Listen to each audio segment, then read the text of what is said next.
एक बार की बात है, गौतम बुद्ध अपने शिष्यों को जिंदगी से जुड़ी अच्छी बुरी चीजों का ज्ञान दे रहे थे। सभी शिष्य उनकी बातों को बहुत ध्यान से सुन रहे थे। उन सभी में एक शिष्य ऐसा था जिसे प्रश्न पूछने की बहुत आदत थी। वो उठकर गौतम बुद्ध के पास गया और उनसे बोला, आप हमें जिंदगी के बारे में जो कुछ सिखा रहे हैं उस सब का क्या फायदा, क्योंकि हम में से बहुत से बच्चों को ये भी नहीं पता कि हमारे जीवन का मूल्य क्या है और ये जीवन हमारे लिए कितना कीमती है। पहले आप हमें ये बताइए कि इस जीवन का मूल्य क्या है। अपने शिष्य की बात सुनकर गौतम बुद्ध अपने कक्ष में गए और एक चमकता हुआ पत्थर का टुकड़ा लेकर आए। वो टुकड़ा उन्होंने अपने शिष्य को दिया और बोले, मैं तुम्हें इस जीवन का मूल्य तब बताऊंगा जब तुम इस पत्थर का सही मूल्य पता लगाकर आओगे। साथ ही ये ध्यान रखना कि तुम्हें ये पत्थर का टुकड़ा किसी को बेचना नहीं है। गौतम बुद्ध की बात मानकर वो शिष्य बाजार की तरफ चला गया। बाजार में सबसे पहले उसकी नजर एक फल बेचने वाले पर पड़ी और उसने वो पत्थर उस फल वाले को दिखाया और बोला, इस पत्थर के बदले आप मुझे कितने फल दे सकते हो। फल वाला बोला, ये पत्थर कुछ खास तो नहीं है, लेकिन फिर भी इसके बदले में तुम्हें 10 केले दे सकता हूँ। वो शिष्य उस पत्थर को लेकर आगे चला गया। फिर उसे एक सब्जी वाला मिला। शिष्य ने उस सब्जी वाले से उस पत्थर की कीमत पूछी। सब्जी वाले ने उस पत्थर को ध्यान से देखा और बोला, इस पत्थर की कीमत के बदले में तुम्हें ज्यादा से ज्यादा एक बोरी भरकर सब्जियां दे सकता हूँ।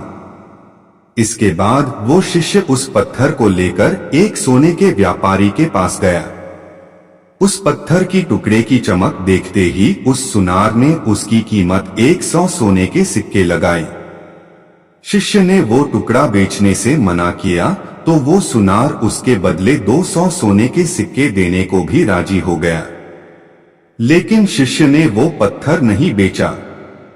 इसके बाद वो शिष्य एक हीरों के व्यापारी के पास गया और उनके सामने उसने वो पत्थर के टुकड़े को रख दिया। उस पत्थर को देखते ही हीरों के व्यापारी ने एक साफ कपड़ा बिछाया, उस पत्थर को उसके ऊपर रखा, फिर उसकी परिक्रमा की और हाथ जोड़कर उस पत्थर को कपड़े में लपेटते हुए वो बोला, तुम इसे मामूली पत्थर समझकर उसकी कीमत पूछ रहे हो, असल में ये एक बेशकीमती रूबी है। ऐसा रूबी हर किसी को नहीं मिलता। मैं अगर अपना सब कुछ बेच भी दूं तो भी इसकी कीमत नहीं चुका सकता। उस व्यापारी की बातें सुनकर वो शिष्य हैरान हो गया। वो दौड़ा दौड़ा सीधा बुद्ध के पास आया और उन्हें उसने जो कुछ भी बाजार में हुआ वो सब बताया। उसकी अचरज भरी बातें सुनकर गौतम बुद्ध बोले, तुम्हारे सवाल का जवाब इस रूबी की कीमत में ही छिपा है। हमारा जीवन भी एक रूबी है, रूबी की तरह ये भी बेशकीमती है, लेकिन हम इस बात को हमेशा नजरअंदाज करते हैं और अपने जीवन का मूल्य नहीं समझते। हम दूसरों को देखकर और उनके जैसा जीवन जीने की कोशिश में अपने जीवन की कीमत को कम कर देते हैं।